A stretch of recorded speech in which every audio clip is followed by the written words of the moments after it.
Taxi Driver. Alexander the Great by Jacob Abbott. Chapter 1. His Childhood and Youth. Alexander the Great died when he was quite young. He was but 32 years of age when he ended his career, and he was about 20 when he commenced it. It was only for a period of 12 years that he actually engaged in performing the work of his life. Napoleon was nearly 3 times as long on the great field of human action. Notwithstanding the briefness of Alexander's career, he ran through, during that short period, a very brilliant series of exploits, which was so bold, so romantic, and which led him into such adventures and scenes of the greatest magnificence and splendour, that all the world looked on with astonishment then, and mankind have continued to read the story since, from age to age, with the greatest interest and attention. The secret of Alexander's success was his character. He possessed a certain combination of mental and personal attractions, which, in every age, gives to those who exhibit it a mysterious and almost unbounded ascendancy over all within their influence. Alexander was characterized by these qualities in a very remarkable degree.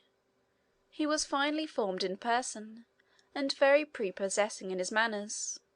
He was active, athletic, and full of ardour and enthusiasm in all that he did. At the same time he was calm, collected, and considerate in emergencies requiring caution, and thoughtful and far-seeing in respect to the bearings and consequences of his acts. He formed strong attachments, was grateful for kindness shown to him, considerate in respect to the feelings of all who were connected with him in any way, faithful to his friends, and generous towards his foes. In a word, he had a noble character, though he devoted its energies unfortunately to conquest and war. He lived, in fact, in an age when great personal and mental powers had scarcely any other field for their exercise than this. He entered upon his career with great ardour, and the position in which he was placed gave him the opportunity to act in it with prodigious effect. There were several circumstances combined, in the situation in which Alexander was placed, to afford him a great opportunity for the exercise of his vast powers. His native country was on the confines of Europe and Asia. Now Europe and Asia were, in those days as now, marked and distinguished by 2 vast masses of social and civilized life, widely dissimilar from each other. The Asiatic side was occupied by the Persians, the Medes, and the Assyrians; the European side by the Greeks and Romans. They were separated from each other by the waters of the Hellespont, the Aegean Sea, and the Mediterranean, as will be seen by the map. These waters constituted a sort of natural barrier, which kept the 2 races apart. The races formed, accordingly, 2 vast organizations, distinct and widely different from each other, and of course rivals and enemies. It is hard to say whether the Asiatic or European civilization was the highest. The 2 were so different that it is difficult to compare them. On the Asiatic side there was wealth, luxury, and splendour; on the European, energy, genius, and force. On the one hand were vast cities, splendid palaces, and gardens which were the wonder of the world; on the other, strong citadels, military roads and bridges, and compact and well-defended towns. The Persians had enormous armies, perfectly provided for, with beautiful tents, horses elegantly caparisoned, arms and munitions of war of the finest workmanship, and officers magnificently dressed, and accustomed to a life of luxury and splendour. The Greeks and Romans, on the other hand, prided themselves on their compact bodies of troop, inured to hardship and thoroughly disciplined. Their officers gloried not in luxury and parade, but in the courage, the steadiness, and implicit obedience of their troops, and in their own science, skill, and powers of military calculation. Thus there was a great difference in the whole system of social and military organization in these 2 quarters of the globe. Now Alexander was born the heir to the throne of one of the Grecian kingdoms. He possessed, in a very remarkable degree, the energy and enterprise and military skill so characteristic of the Greeks and Romans. He organized armies, crossed the boundary between Europe and Asia, and spent the 12 years of his career in a most triumphant military incursion into the very centre of the seat of Asiatic power, destroying the Asiatic armies, conquering the most splendid cities, defeating or taking captive the kings and princes and generals that opposed his progress. The whole world looked on with wonder to see such a course of conquest, pursued so successfully by so young a man and with so small an army, gaining continual victories as it did over such vast numbers of foes, and making conquests of such accumulated treasures of wealth and splendour. The name of Alexander's father was Philip. The kingdom over which he reigned was called Macedon. Macedon was in the northern part of Greece. It was a kingdom about twice as large as the state of Massachusetts, and 1/3 as large as the state of New York. The name of Alexander's mother was Olympias. She was the daughter of the king of Epirus, which was a kingdom somewhat smaller than Macedon, and lying westward of it. Both Macedon and Epirus will be found upon the map at the commencement of this volume. Olympias was a woman of very strong and determined character. Alexander seemed to inherit her energy, though in his case it was combined with other qualities of a more attractive character, which his mother did not possess. He was, of course, as the young prince, a very important personage in his father's court. Everyone knew that at his father's death he would become king of Macedon, and he was consequently the object of a great deal of care and attention. As he gradually advanced in the years of his boyhood, it was observed by all who knew him that he was endued with extraordinary qualities of mind and of character, which seemed to indicate, at a very early age, his future greatness. Although he was a prince, he was not brought up in habits of luxury and effeminacy. This would have been contrary to all the ideas which were entertained by the Greeks in those days. They had then no firearms, so that in battle the combatants could not stand quietly, as they can now, at a distance from the enemy, coolly discharging musketry or cannon. In ancient battles the soldiers rushed toward each other, and fought hand to hand in close combat, with swords or spears or other weapons requiring great personal strength, so that headlong bravery and muscular force were the qualities which generally carried the day. The duties of officers, too, on the field of battle, were very different then from what they are now. An officer now must be calm, collected, and quiet. His business is to plan, to calculate, to direct, and arrange. He has to do this sometimes, it is true, in circumstances of the most imminent danger, so that he must be a man of great self-possession and of undaunted courage. But there is very little occasion for him to exert any great physical force. In ancient times, however, the great business of the officers, certainly in all the subordinate grades, was to lead on the men, and set them an example by performing themselves deeds in which their own great personal prowess was displayed. Of course, it was considered extremely important that the child destined to be a general should become robust and powerful in constitution from his earliest years, and that he should be inured to hardship and fatigue. In the early part of Alexander's life, this was the main object of attention. The name of the nurse who had charge of our hero in his infancy was Lanace.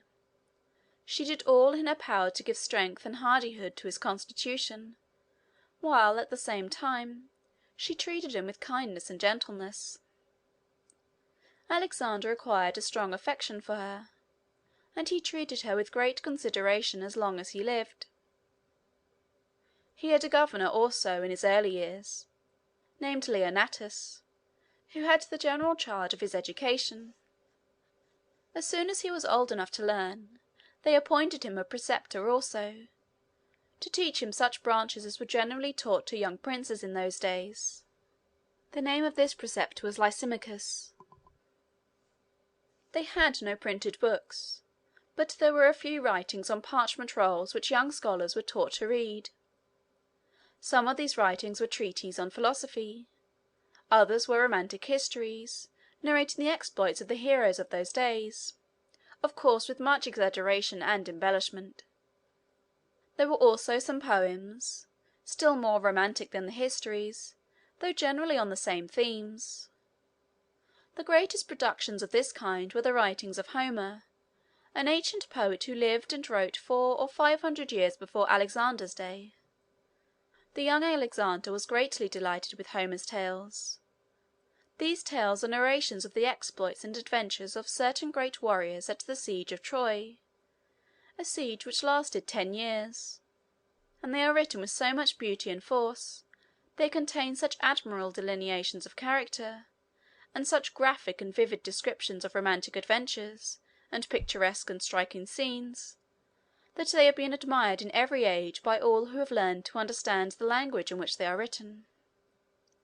Alexander could understand them very easily, as they were written in his mother tongue. He was greatly excited by the narrations themselves, and pleased with the flowing smoothness of the verse in which the tales were told.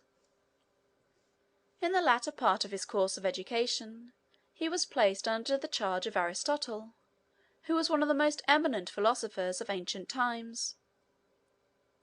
Aristotle had a beautiful copy of Homer's poems prepared expressly for Alexander, taking great pains to have it transcribed with perfect correctness and in the most elegant manner.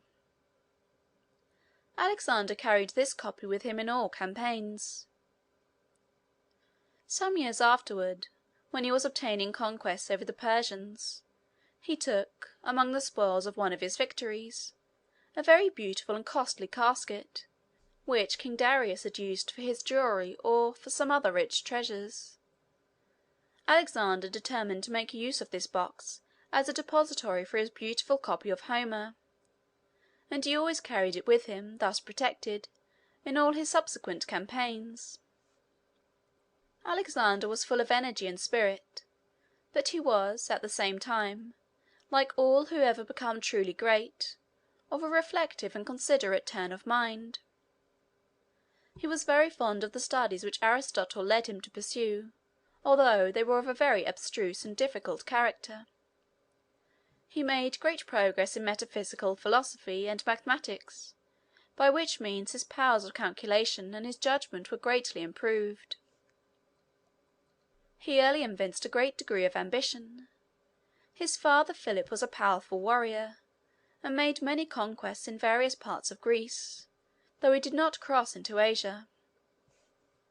When news of Philip's victories came into Macedon, all the rest of the court would be filled with rejoicing and delight, but Alexander on such occasions looked thoughtful and disappointed, and complained that his father would conquer every country, and leave him nothing to do. At one time some ambassadors from the Persian court arrived in Macedon when Philip was away. These ambassadors saw Alexander, of course, and had opportunities to converse with him.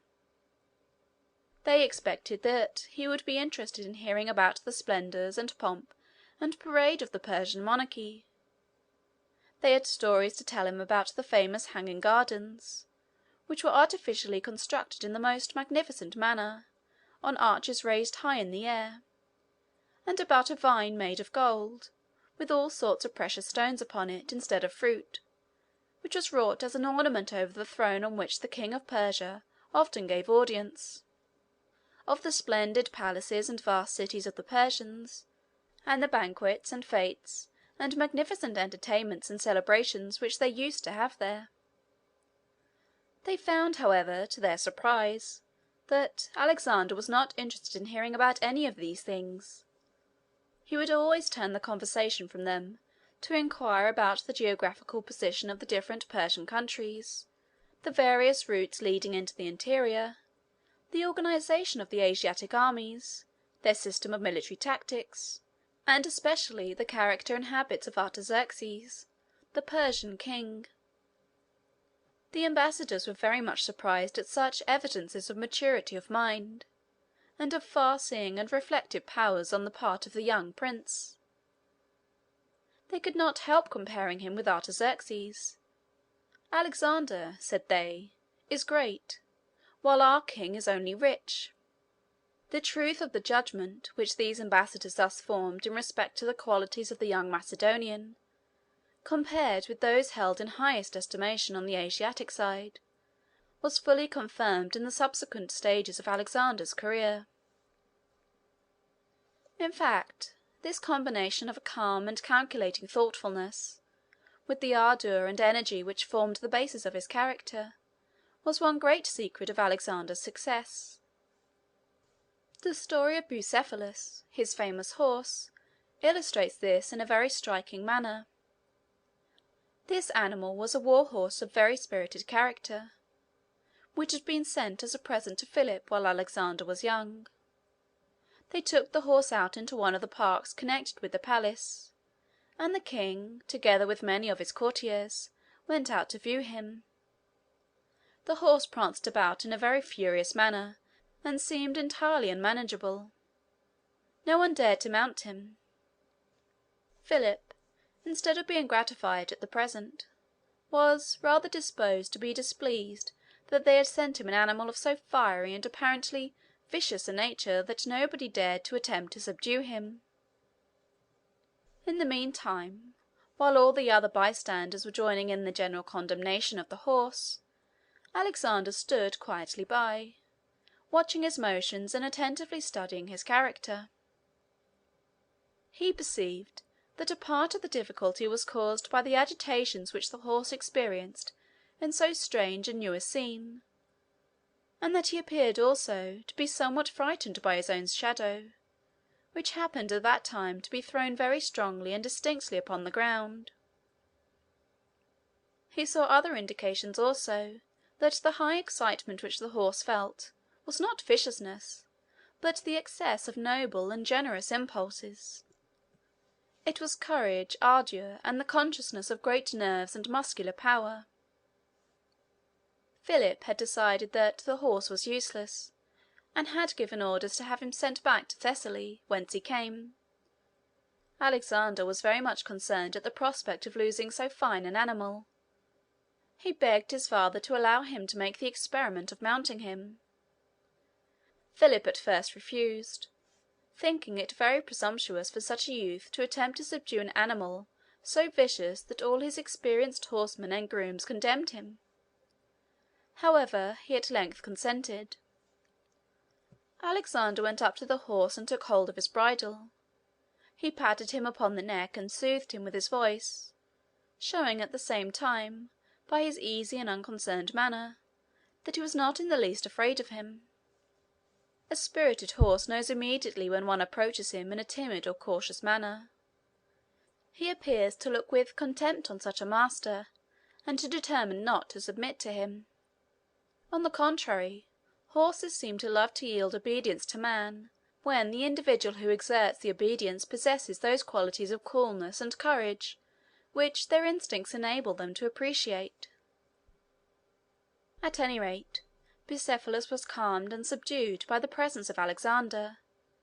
He allowed himself to be caressed. Alexander turned his head in such a direction as to prevent his seeing his shadow. He quietly and gently laid off a sort of cloak which he wore, and sprang upon the horse's back. Then, instead of attempting to restrain him, and worrying and checking him by useless efforts to hold him in, he gave him the rein freely, and animated and encouraged him with his voice, so that the horse flew across the plains at the top of his speed, the king and courtiers looking on, at first with fear and trembling, but soon afterward with feelings of the greatest admiration and pleasure. After the horse had satisfied himself with his run, it was easy to rein him in, and Alexander returned with him in safety to the king. The courtiers overwhelmed him with their praises and congratulations. Philip commended him very highly. He told him that he deserved a larger kingdom than Macedon to govern. Alexander's judgment of the true character of the horse proved to be correct. he became very tractable and docile, yielding a ready submission to his master in everything. He would kneel upon his four legs at Alexander's command, in order that he might mount more easily. Alexander retained him for a long time, and made him his favourite war horse. A great many stories are related by the historians of those days of his sagacity and his feats of war. Whenever he was equipped for the field with his military trappings, he seemed to be highly elated with pride and pleasure, and at such times he would not allow any one but Alexander to mount him. What became of him at last is not certainly known. There are two accounts of his end. One is, that on a certain occasion Alexander got carried too far into the midst of his enemies, on a battlefield, and that, after fighting desperately for some time, Bucephalus made the most extreme exertions to carry him away. He was severely wounded again and again, and though his strength was nearly gone, he would not stop, but pressed forward till he had carried his master away to a place of safety, and that then he hopped down exhausted and died. It may be, however, that he did not actually die at this time, but slowly recovered, for some historians relate that he lived to be 30 years old, which is quite an old age for a horse, and that he then died. Alexander caused him to be buried with great ceremony, and built a small city upon the spot in honor of his memory. The name of this city was Bucephalia. Alexander's character matured rapidly, and he began very early to act the part of a man. When he was only 16 years of age, his father, Philip, made him regent of Macedon, while he was absent on a great military campaign among the other states of Greece. Without doubt Alexander had, in this regency, the counsel and aid of high officers of state of great experience and ability. He acted, however, himself, in this high position, with great energy and with complete success, and, at the same time, with all that modesty of deportment, and that delicate consideration for the officers under him, who, though inferior in rank, were yet his superiors in age and experience, which his position rendered proper, but which few persons so young as he would have manifested in circumstances so well calculated to awaken the feelings of vanity and elation. Afterward, when Alexander was about 18 years old, his father took him with him on a campaign toward the south, during which Philip fought one of his great battles at Chaeronea, in Boeotia. In the arrangements for this battle, Philip gave the command of one of the wings of the army to Alexander, while he reserved the other for himself. He felt some solicitude in giving his young son so important a charge, but he endeavored to guard against the danger of an unfortunate result by putting the ablest generals on Alexander's side, while he reserved those on whom he could place less reliance for his own. Thus organized, the army went into battle. Philip soon ceased to feel any solicitude for Alexander's part of the duty. Boy as he was, the young prince acted with the utmost bravery, coolness, and discretion. The wing which he commanded was victorious, and Philip was obliged to urge himself and the officers with him to greater exertions, to avoid being outdone by his son. In the end Philip was completely victorious, and the result of this great battle was to make his power paramount and supreme over all the states of Greece. Notwithstanding, however, the extraordinary discretion and wisdom which characterized the mind of Alexander in his early years, he was often haughty and headstrong, and in cases where his pride or his resentment was aroused, he was sometimes found very impetuous and uncontrollable.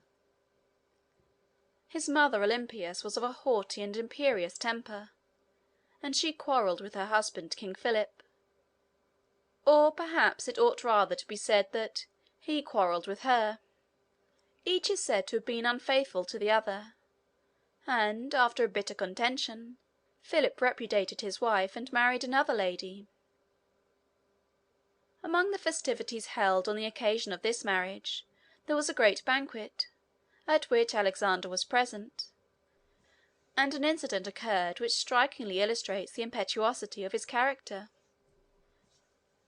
One of the guests at this banquet, in saying something complimentary to the new queen, which Alexander considered as in disparagement of the character of his mother and of his own birth, his anger was immediately aroused.